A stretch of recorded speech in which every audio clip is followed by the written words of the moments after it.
Hello, I'm PDM, your host for the Doctor Who Review Show, here at MovieSignature.com. I'm just a madman in a hat. But before we start, I want you to say hello to my little friend. Are you ready?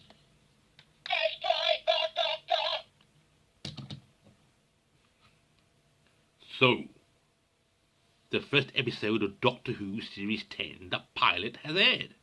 It's not a great Doctor Who story, but a strong one nevertheless. You see why Moffat called it the pilot, a definite pun intended in terms of the title, which was an attempted reboot of the Doctor Who story, and the aliens under the mysterious puddle seeking out a pilot to get them back to their home planet, and also a passenger in terms of Bill, the Doctor's new companion. Was I impressed with the new episode? Overall, I give it 6 out of 10. The first episode, following a year's gap between series, could have been much better. But this is typical Moffat. He builds up to what tends to be great and astounding finales. We know the other episodes written by other writers will build up to the 2-part finale and Christmas special, but will hopefully deliver some great Doctor Who stories along the way as well. We know this is Capaldi's final series as the Doctor, and the new Doctor will arrive in the Christmas special.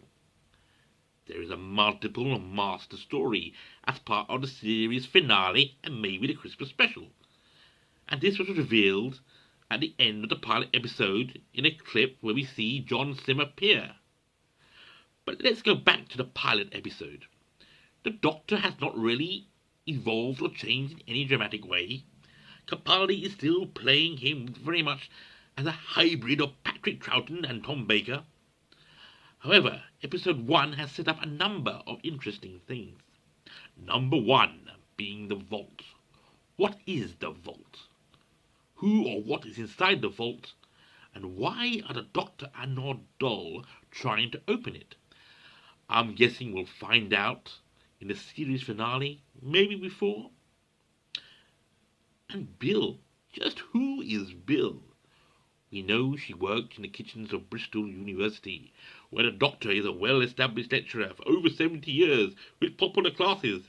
She serves chips, she's a lesbian, and has been sneaking into the Doctor's lectures even though she's not a student. And the Doctor has noticed that she is not bamboozled by his science. It was interesting to see Bill, the new companion, introduced before the main credits.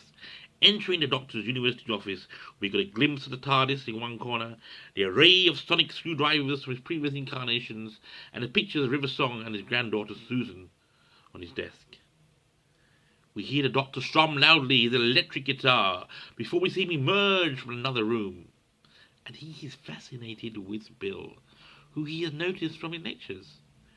Bill is not like the other students. She is very different, very intelligent, and right before the opening credits, referred to the Doctor as not Doctor Who, but Doctor What? So, is Bill in some way related to the Doctor? Maybe, just maybe, she is the Doctor's granddaughter. We know Time Lords can have their minds wiped and forget they were Time Lords. I could be wrong. The episode as a whole has its moments. Obviously, they've gone to town with the excellent special effects. I particularly like the scene on the alien planet, and of course it was great to see the Daleks back, or should I say Dalek. But the alien in the episode really reminded me of The Waters of Mars. A great David Tennant story. So we got a fresh view of the Doctor through the eyes of Bill in this episode. So I guess if anyone was new to the show and was watching it for the first time, it would have been a good introduction. But story-wise, there was nothing awesome to shout about. As I said before, it was good, just not awesome. However, the chemistry between the Doctor, Bill and Nardole was great, and it glued the episode together nicely. and was perhaps its saving grace. Nardole intrigues me. Why did Moffat bring him back? He obviously had a key purpose, which is yet to be revealed. As a hardcore fan of Doctor Who, I think you are right to expect more in terms of a Doctor Who story. After all, Doctor Who's been around for over 50 years. You see, in this episode we never actually get to see the alien in the puddle, just to possess the girl with the star in her eye, the pilot, who is constantly dripping wet, chasing after Bill through time and space. The Doctor whisks her off in a TARDIS for her own safety, to stop her from becoming the passenger. We never actually get to see these aliens. Maybe there's a reveal for later on. I don't know. There are some good tense moments, but it needed to deliver more.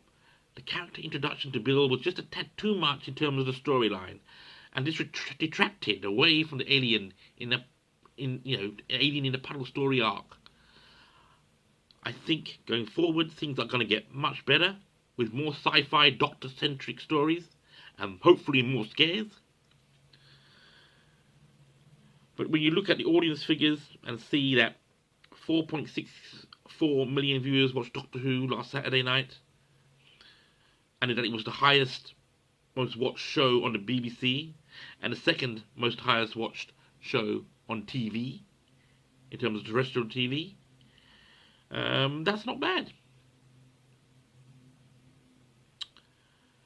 It was only beaten by Britain's Got Talent, which I think everybody loves to watch. So, that's it for today. I'm just a madman in a hat, giving you a review of Doctor Who every week. If you like what you see, please subscribe if you're watching on YouTube.